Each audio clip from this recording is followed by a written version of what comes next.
भैरव नाम 3 अक्षरों के मेल से बना है, जो सृष्टि के निर्माण व विध्वंस के बारे में बताता है। इसमें भय का अर्थ सृष्टि के निर्माण से, ऋ का अर्थ सृष्टि के संचालन से व वै का अर्थ सृष्टि के विनाश से है। इस प्रकार भगवान शिव का यह रूप सृष्टि की रचना, पालन व प्रलय को दर्शाता है। काल भैरव को दंडपाणि के नाम से भी जाना जाता है, क्योंकि ये हाथों में लोहे का एक मोटा डंडा लिए हुए होते हैं, जिससे वे दुष्टों को दंड देते हैं। इनके गले में रुद्राक्ष की माला होती है व वाहन एक काला कुत्ता होता है। भैरव भगवान को हमेशा दंड देने के लिए ही नहीं, अपितु अच्छे लोगों की रक्षा करने के लिए भी जाना जाता है। इसके लिए आपको काल भैरव का इतिहास जानना होगा, क्योंकि इसी में ही सब छुपा हुआ है। दरअसल काल भैरव का जन्म मुख्य रूप से 3 कारणों से हुआ था। इस तरह से काल भैरव की कथा एक नहीं बल्कि 3-3 है। चलिए अब उसके बारे में जान लेते हैं। काल भैरव शिव जी का एक रूप है, लेकिन क्या आप जानते हैं कि काल भैरव के भी कुल 64 रूप हैं? इनमें से 8 भैरव मुख्य हैं, जिन्हें अष्ट भैरव के रूप में पूजा जाता है।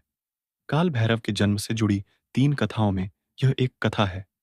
अन्य 2 कथाओं का संबंध भगवान ब्रह्मा के मस्तक काटने और माता सती के आत्मदाह से है। आइए इन सभी के बारे में जान लेते हैं। यह उस समय की बात है जब भगवान ब्रह्मा व विष्णु में स्वयं की महानता सिद्ध करने के लिए विवाद हुआ। तब भगवान शिव ने उन दोनों की परीक्षा ली। इसमें भगवान विष्णु ने तो अपनी हार स्वीकार कर ली, किंतु भगवान ब्रह्मा ने झूठ बोला व भगवान शिव का अपमान किया। शिव के अपमान स्वरूप उनसे काल भैरव ने जन्म लिया। वह अपने बाएं हाथ की छोटी उंगली के नाखून से भगवान ब्रह्मा का 5वां मस्तक काटकर अलग कर दिया, क्योंकि उन्होंने उसी मस्तक से झूठ बोला था। इसके बाद काल भैरव को ब्रह्म हत्या का पाप लगा, जिसका निवारण काशी नगरी में जाकर हुआ। दूसरे शक्तिपीठों की रक्षा करने के लिए काल भैरव यह कथा भगवान शिव के ससुर दक्ष प्रजापति व देवी सती से जुड़ी हुई है।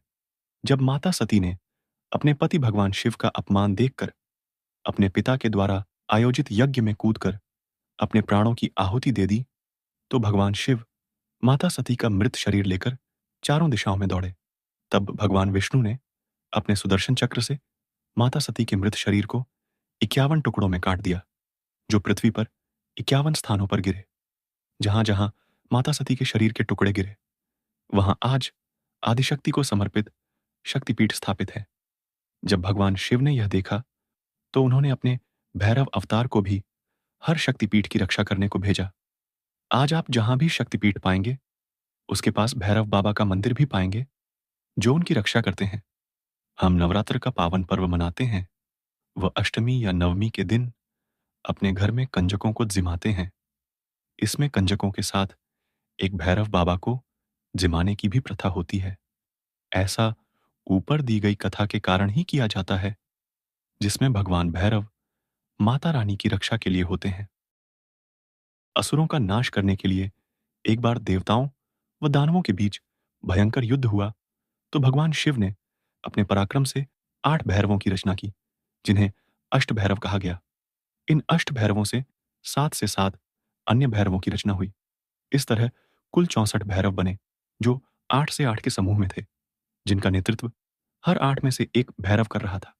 इन 64 भैरवों में से काल भैरव सबसे महान था, जिसके नेतृत्व में सब चलते थे। इस प्रकार उन्होंने राक्षसों का वध किया। अष्ट भैरवों के नाम असितांग भैरव, रुद्र भैरव, चंद्र भैरव क्रोध, भैरव उन्मत्त भैरव कपाली, भैरव भीषण भैरव, संहार भैरव। इन 8 भैरवों के रूप व शस्त्र अलग अलग हैं, व इनकी पूजा करने की विधि भी अलग है। इन 8 भैरवों के साथ 8 भैरवियों की भी पूजा की जाती है, जिनके साथ इनका विवाह हुआ था। सबसे मुख्य काल भैरव की पत्नी को काल भैरवी कहा जाता है, जो उनके समान ही रुद्र रूप में है। काल भैरवी को मां काली से जोड़कर भी देखा जाता है।